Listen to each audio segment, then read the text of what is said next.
So these two vintage jet skis bounced all the way back from Arizona and ended up in my front yard. Not really sure how that happened, but...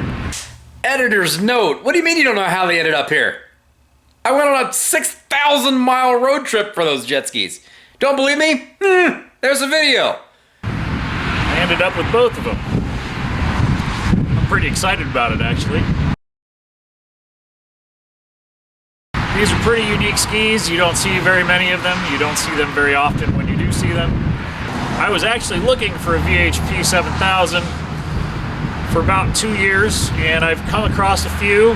None of them I was ever able to acquire, but this one is 95% there. It's all the original stuff that it came from PJS, and it looks to be a pretty solid little ski. We're gonna go through it top to bottom, figure out what it needs to make it run reliably and make it operate nicely.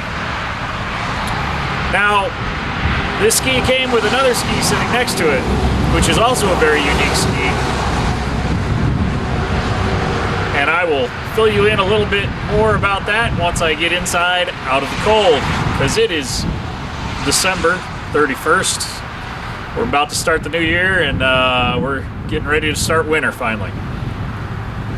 So I'm going to pull this thing into the shop and we'll take a look at what these things are.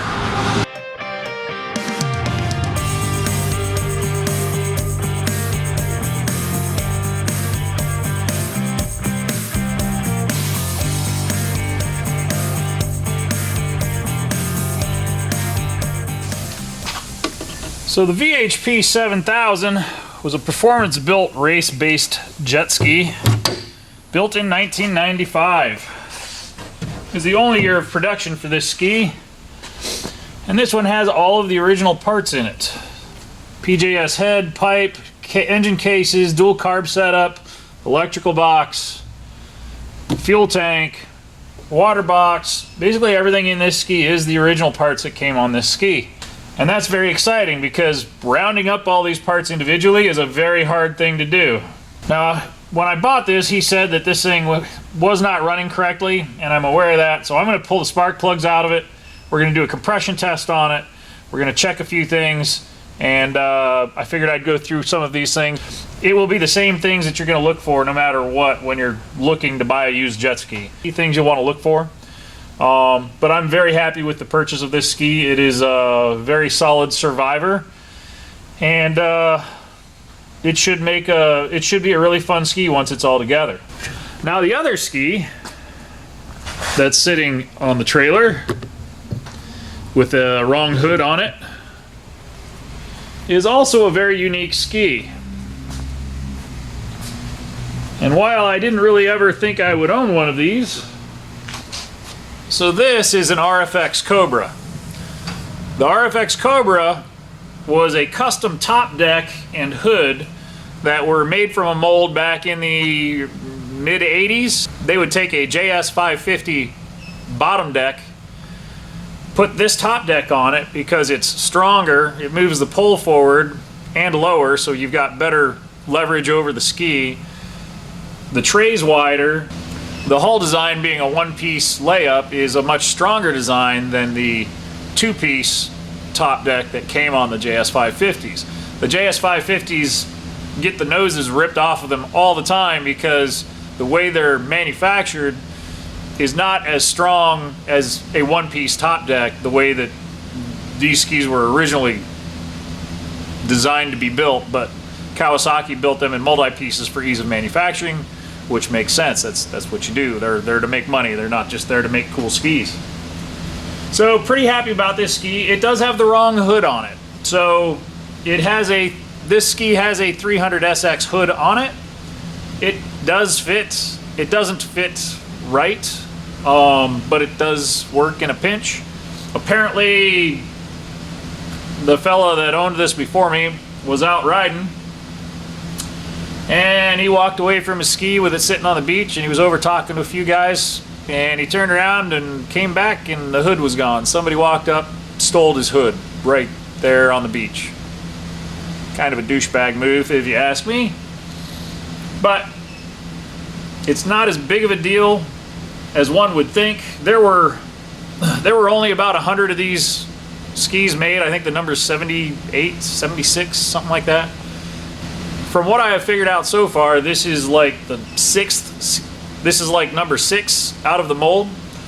And lucky for me, the molds are still around. So Jason Schreiner out at BJ's Performance acquired the RFX Cobra molds a few years ago, and he has actually built himself a carbon fiber one, and he is currently building me a carbon fiber hood to replace the missing hood on this ski. So I'm very excited about that. The ski will have its proper hood. Unfortunately, the ski does not have its proper engine that came in it, but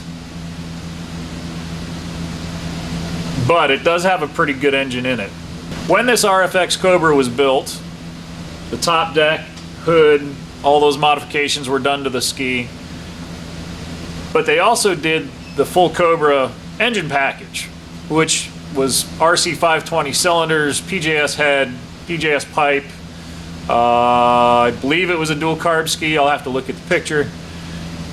It was a very nice ski, but someone about 8 or 9 years ago decided they wanted more power out of it. Understandable. They probably wanted more torque. I get it.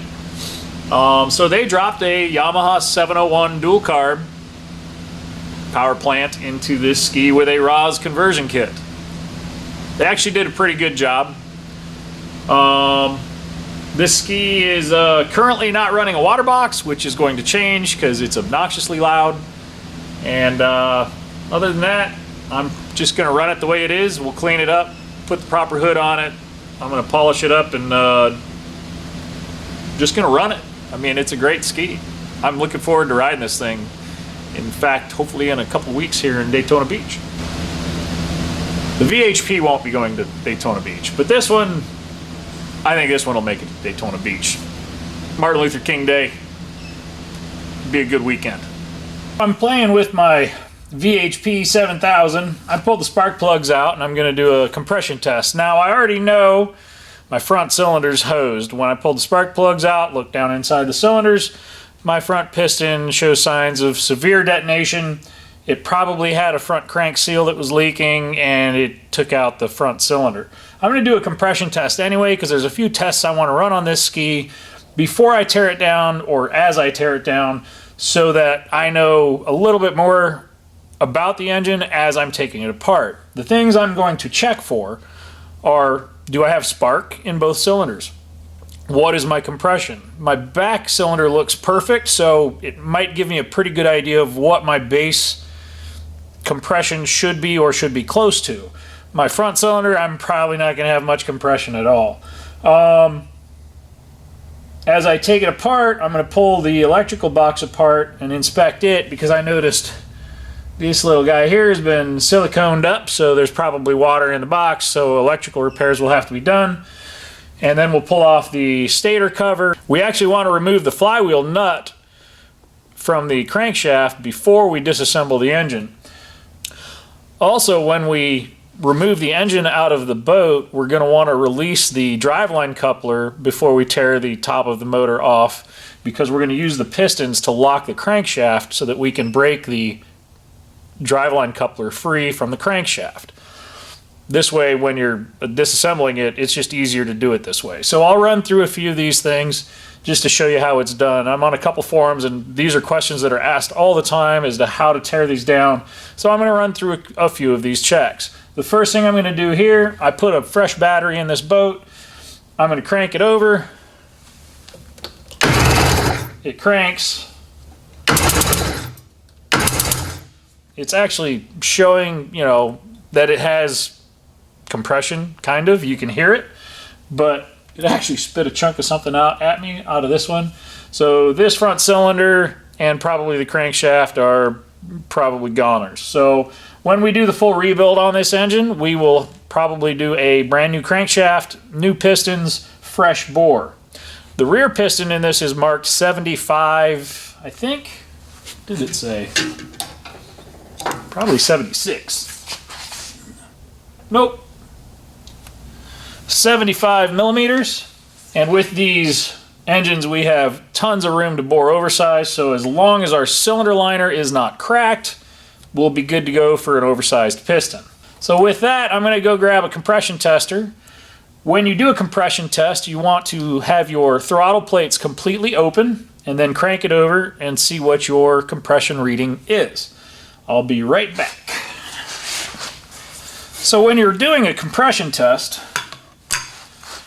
there's different fittings that fit your cylinder head. Now these are the plugs that came out of this. I don't know if they're the right ones or not. I'll have to look that up. But you can see the thread depth of the spark plug is different from one adapter to the other. So if you use the wrong adapter that doesn't protrude into the head the same amount as the spark plug, you're going to get an incorrect reading. So when you use your compression tester, you want to make sure the depth of the tool is the same as your spark plug. You also want to have a tool that has the check valve right in the end. Otherwise, the space inside the tube will add to your combustion chamber and give you an incorrect reading as well.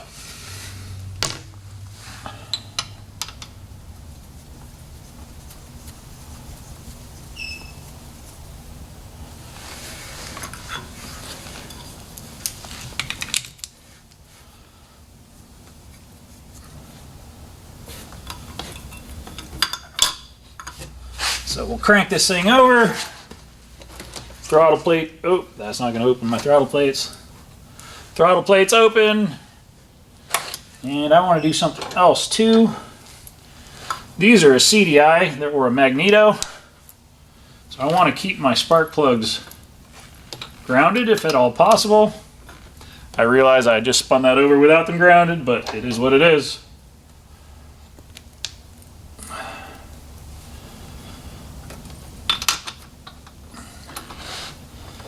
I will actually do that test right now.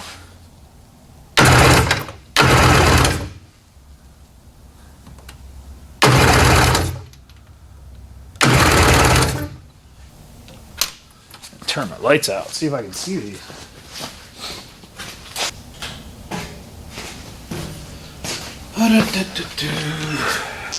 I can't see my spark, which may be part of my problem.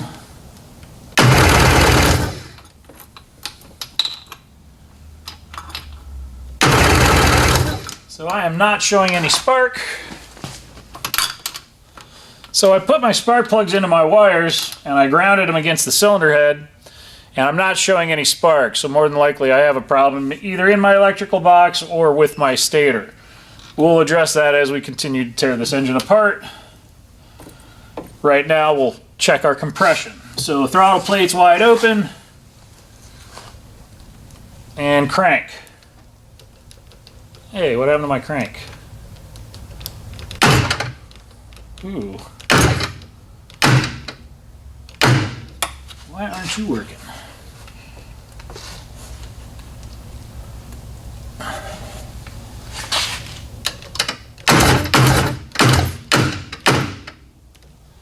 Bigger problems.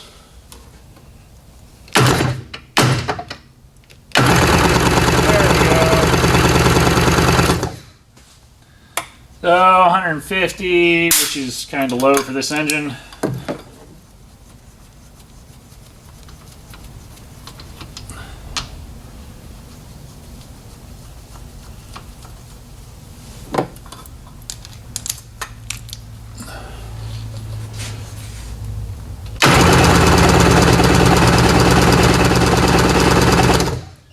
And 125, which is better than I was expecting to see, as badly detonated as this piston is. So, at least we've got our baseline numbers.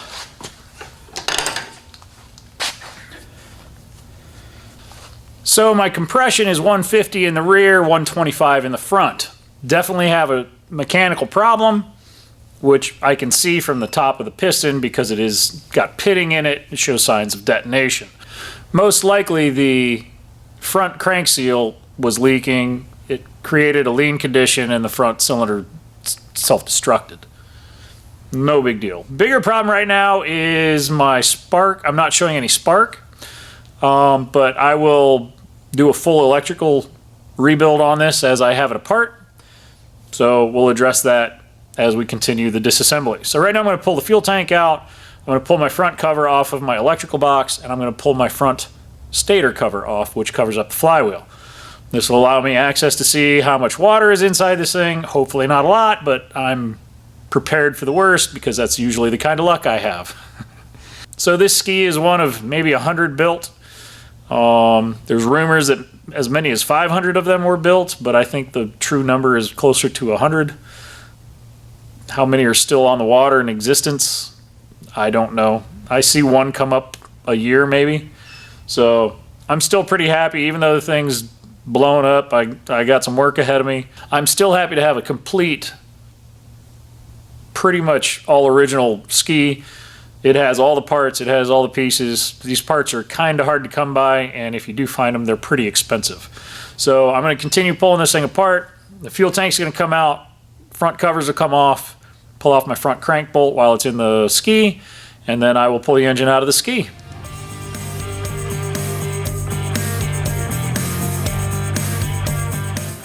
Now, it's not normally that easy to pull the tank out. Normally there's a clamp on here. This is the PJS tank. It's actually very white and actually pretty clean inside. So that's a pretty good sign that this ski doesn't actually have that many hours on it. Because normally these tanks, as they get old, they get brown and dark and brittle and they just kind of look gross. So, good stuff. So with that off, we will pull off our front covers.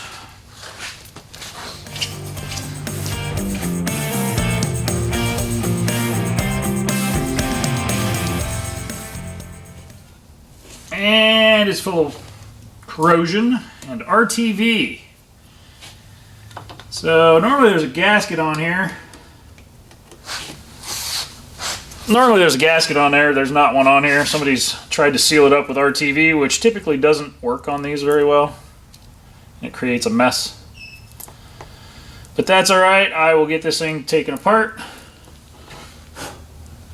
We'll clean it up and make sure everything's working, get it fixed up. It's all part of the process of fixing old stuff. Now I'm going to actually bag my nuts and bolts as I take them apart so I know where they go when I go to put them all back together.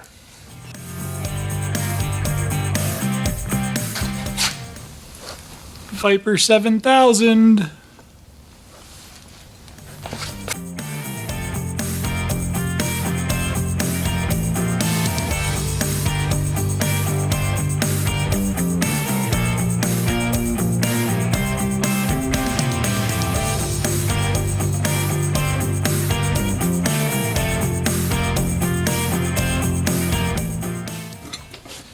And another cover that was glued on.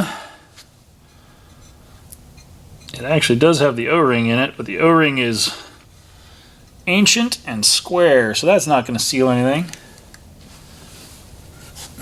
But it's dry in there, so that's a good sign.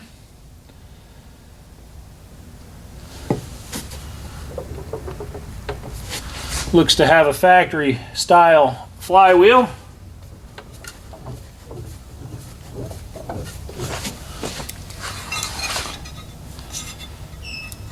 A little bit of corrosion, but not too bad all in all.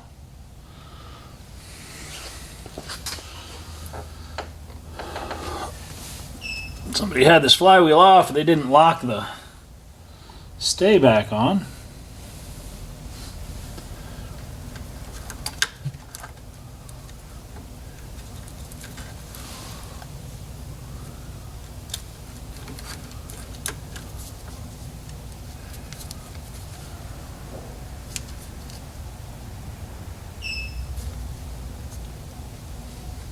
Wiring doesn't look too bad.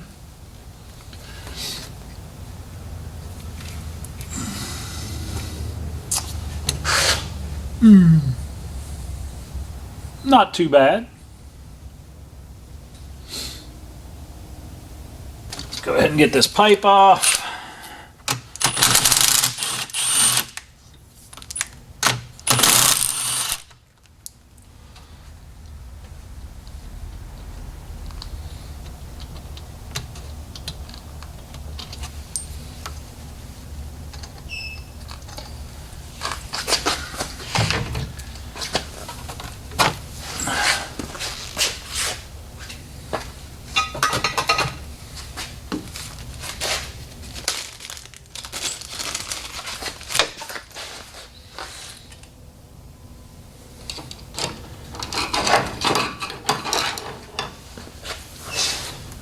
off my clamps.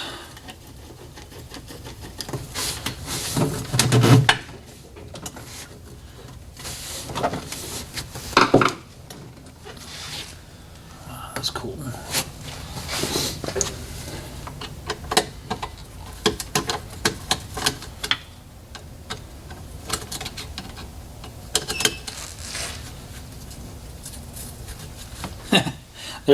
There's only one clamp on the pipe. That probably wasn't working real well.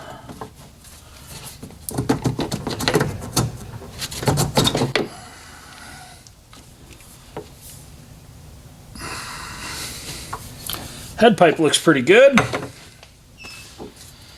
Pull you off.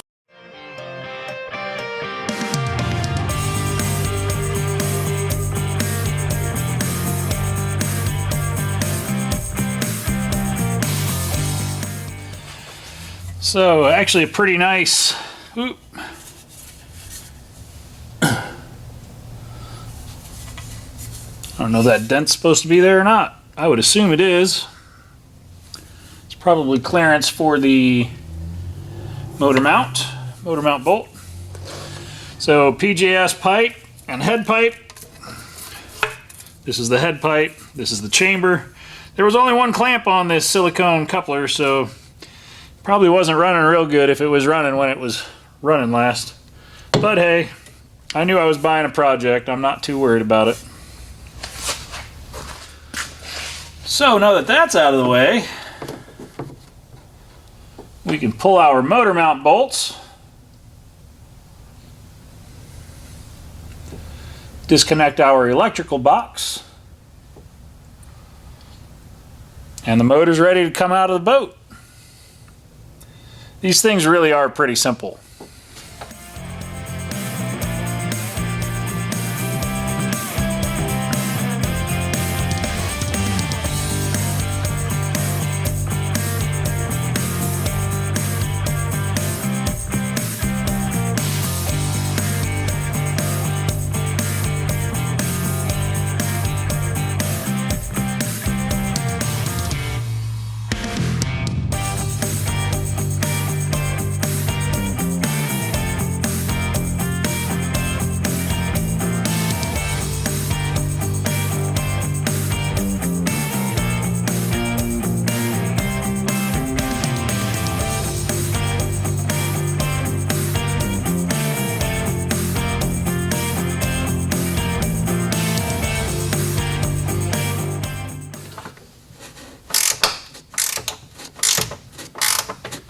Hopefully nobody put these in with red Loctite. If they did, I'm gonna cry, because that makes a lot more work for me.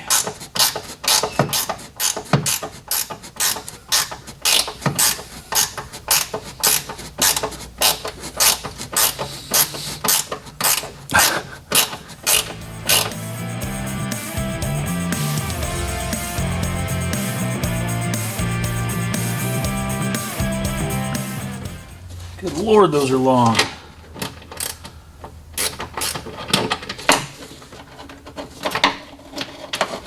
I guess Ed didn't want those coming out. Those are really long. Only 7 more of them to go.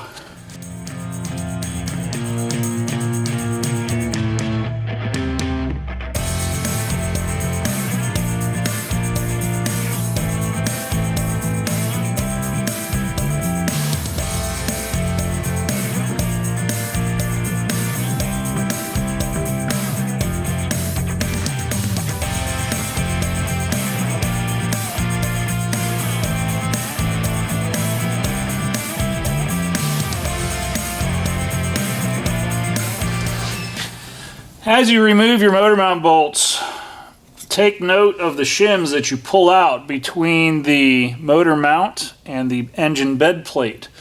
These shims, when you go back together, need to go back in the same places, so mark them or put them in a bag and mark which position they came from.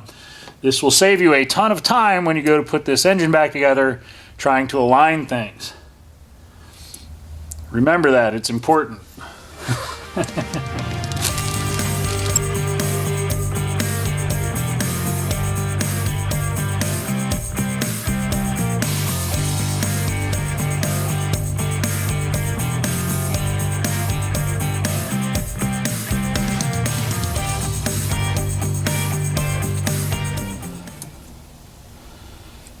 PJS driveline coupler. It shows almost no wear. That's a good thing. Again, low hour boat. Here's my shim. So my front motor mount on the right side and my rear motor mount on my left side were broken. They had come unglued from the base plate. I'll remove those shims when I get them out. Right now I'm going to mark my right rear shim and bag it.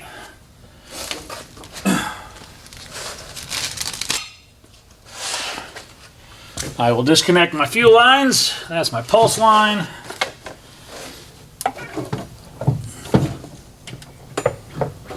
And my fuel lines are off. Got a primer line right there, which comes back to my primer somewhere in here. Ouch, that hurt. That smarts. Oh man. Ooh. I drew blood. I did. I drew blood. It's official. It might be time to go home. But my engine's ready to pop out. So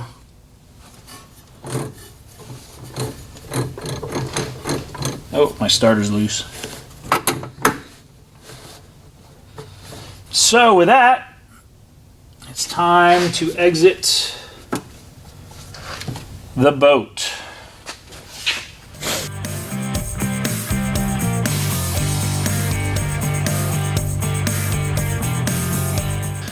So soon I will show you how to lock the engine to remove the flywheel nut and the PTO, or the drive shaft coupler. They both come off pretty easily once you lock the engine in place. You can have it on a bench, pop them loose. It takes a little bit of grunt work.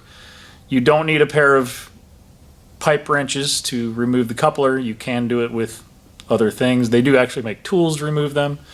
If you are doing enough of these, you will end up with tools. If you don't, you'll end up with a pry bar, and every now and then you'll break a coupler with a pry bar. Pretty happy with my progress today.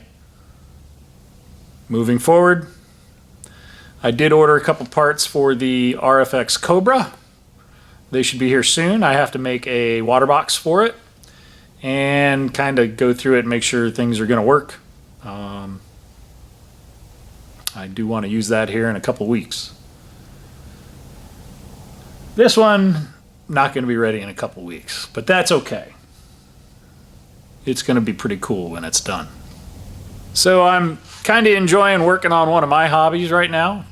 I hope you enjoy watching what I'm doing with this thing.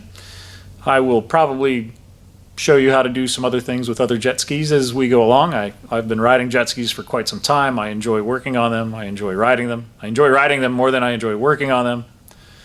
I especially enjoy working on them in my shop rather than on the beach or at the lake, because that's not any fun at all.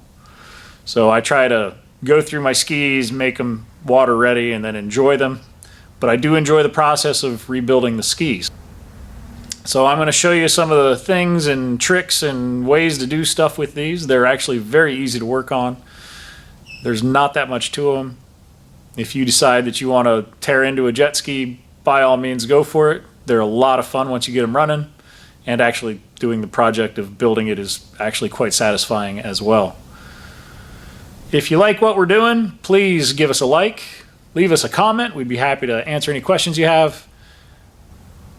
If you would like to subscribe, please do. We're putting out all sorts of new stuff and showing off some of the stuff we do, some of the stuff we love. This is just what we do. We enjoy mechanical stuff: cars, trucks, Jeeps, jet skis, boats. Basically, if it's got a gasoline-powered engine in it, we like it. We'll probably fix it and have some fun doing it. Peace. Have a good night.